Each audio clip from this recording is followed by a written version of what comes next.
What's poppin', YouTube? It's your boy V9, the Tech Guru, and y'all already know what the fuck it is, man. Hey, back with another video. This is part 2 of my Easter egg tutorial on Exo Zombies on Call of Duty Advanced Warfare. I appreciate everybody for tuning in to this channel. If this is your first time checking out my channel, definitely hit the subscribe button, and also go ahead and hit that thumbs up for your boy. I really appreciate it.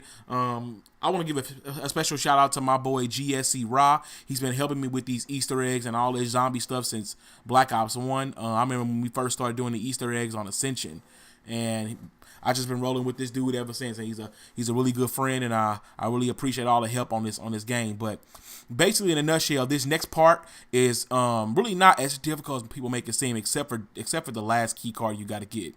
You really don't have to do this in any particular order, except for Decker, except for the last one. You have to have all the other 3 key cards in order to get his. But there's no particular order you have to do them in, but there are certain things that you do have to do in order to get these other key cards. I did figure that part out. If you're playing solo, doesn't really, I mean, you can do them all on your own. But if I noticed that if you're playing like 2-player, like when you do the executive's key card, only one person can push 2 of the thumb scanners, and I'm gonna show you guys exactly what I'm talking about when it comes to the executives part.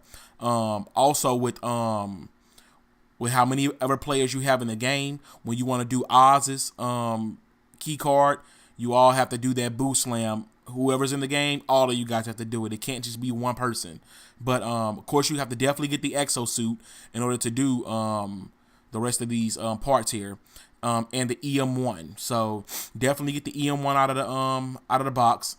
And I'll show you guys what that with the thumbprint things are. You have to be infected in order for your fingerprint to register on these thumbprint scanners. The first one is right up here, not this screen right here, but it's this thumbprint scanner right here. That's the very first one.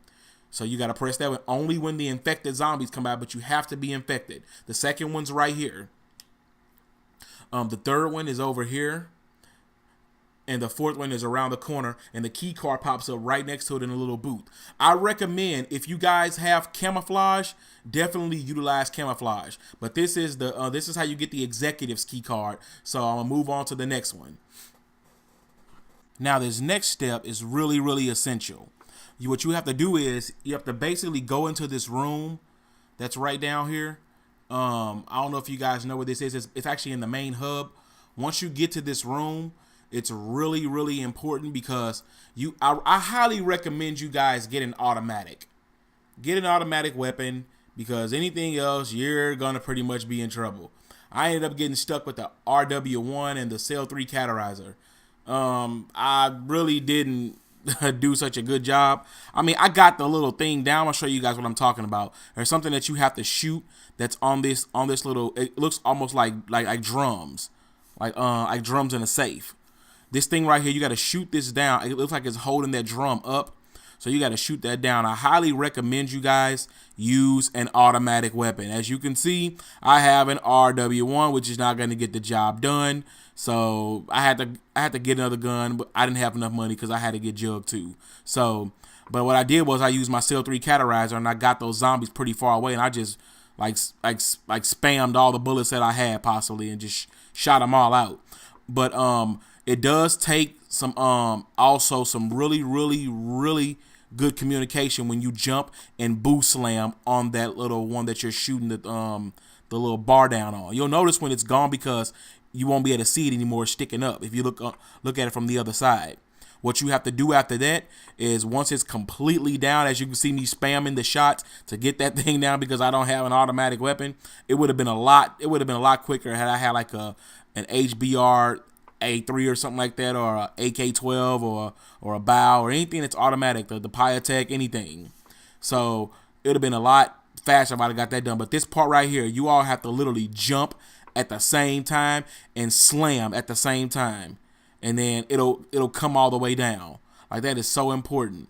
So that's what you have to do on that part. I actually ended up missing the first time, and I had to do it over. So I got a little closer, and I ended up doing it again.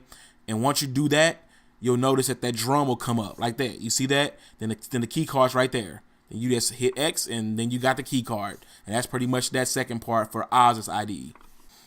Now, this next part, you guys, is a little bit kind of on the hard side, because what you have to do is you have to basically, in order to get the executive's ID, you have to be infected. It is so important that you are infected, because like I said before, the thumbprint scanner is not going to register your thumbprint unless you are infected. It's almost as if they built this facility for zombies. I don't quite understand why you got to be infected to do that, but hey, I'm not too concerned about that. But what we usually do, and it makes it a little bit easier, as you guys can see on my score streaks, I have a camouflage. What you can do is once you get infected, you can hit your camouflage while you're infected, and the zombies won't even mess with you. And so you're free to pretty much do whatever you want. That's why I said earlier in the video, it's always a good idea to do that part while you have a camouflage. So the moment you get infected, hit that camouflage, and you can just take your time and get to the buttons, and like if you got 4 players, all 4 of you have to hit a different button. If you got 3 players, I think that one person can hit 3 and the other person has to hit 1. I don't know how that combination works, but I know when you got 2 players, 2 people have to hit, well, one person has to hit 2 of the thumbprints in order to make them go off. But like I said, what we usually do, as you can see what I'm doing, I'm actually killing a bunch of the zombies, and I'm talking to my partner and asking them, hey, do you have any other infected zombies left? And so we'll keep like 1 zombie that's normal and 1 infected zombie. And so what he'll do is bring the other one back over here. Once he brings the other one back over, the infected one, we can just run in there real quick, and it'll be an easy transition, because he's about to get ready and bring the other one over here in just a second. As you can see, he just ran over here. Then we go in there, and then I stand by my first door that I have to hit, my first thumbprint scanner that I have to hit, which makes it really easy, because once I get infected, I can just hit the thumbprint scanner, run to the other one, as you can see, hit the other one real quick, and as I said, the ID badge will show up right in that booth, in that first little window, that first little opening in that booth. Now, this next part isn't really so difficult. The only hard part about this part is really getting Rose McGowan's ID card is really like getting lucky on hitting the box and getting the EM1, because you definitely need the EM1 without a shadow of a doubt. It's really difficult, because like money is really scarce. You got to worry about like zombies moving too fast at you. You really got to worry about, there's so many factors you have to worry about in this part. But really, all in all, this is probably one of the easiest parts to do in the Easter egg, as long as you got the money and the gun to do it, because you have to literally have someone spam the box with the EM1 while you hit it. Now, there is another way of doing it, even like on like 2-player. If you have the EM1 and you have enough money to hit the box, you can just hold down the trigger and then hit the box, and you'll eventually get Rose McGowan's ID. But what we did, on the other hand, like we did it just the normal way. We just went on ahead and did what we normally do. So what we did was we just went on ahead and had him spray the box while I hit it, and voila, we ended up getting Rose McGowan's ID. So it really didn't take super duper long to do it. It's just like I said, we just needed the money, and we just needed like to get lucky on hitting the box. My boy GSC Raw is pretty good about getting the EM1 really early. I don't know how he does that so well. Like, he gets extremely lucky and will hit the box one time and get it. I'm like, dude, how do you get that? How do you keep getting that lucky? But that's just him being him. So I'm not too worried about that. Now, on to the part that I absolutely hate. I cannot stand this part. This is probably the most frustrating part of this entire Easter egg, period. No ifs, ands, or buts about it.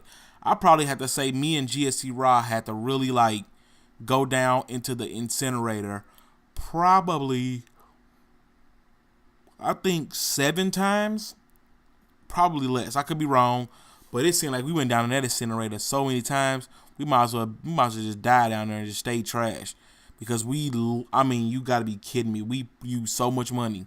At some point, you know, I don't know if you know, but every round the incinerator is only $100, and if you come back out and want to do it again, it's like $2,000.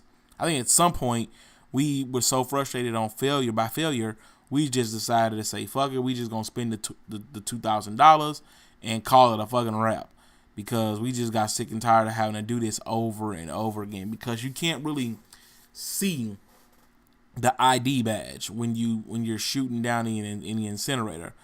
I'm gonna be showing y'all exactly what I'm talking about.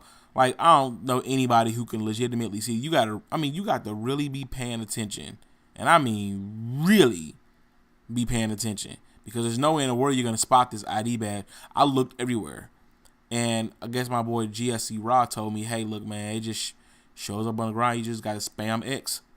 And excuse me, I'm a little yawny here, but spam X and there it is. As you can see, we just like literally shooting everywhere. I mean everywhere.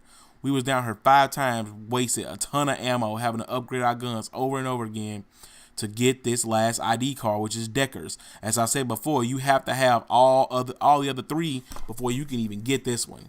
But eventually we ended up getting it. I was extremely happy about it, because I'm like, this is freaking ridiculous, dude. Like, I cannot stand this part, but we finally got it. But that's it, guys. That's all for the ID badges. I'll see you guys on the next video for the rest of the Easter egg.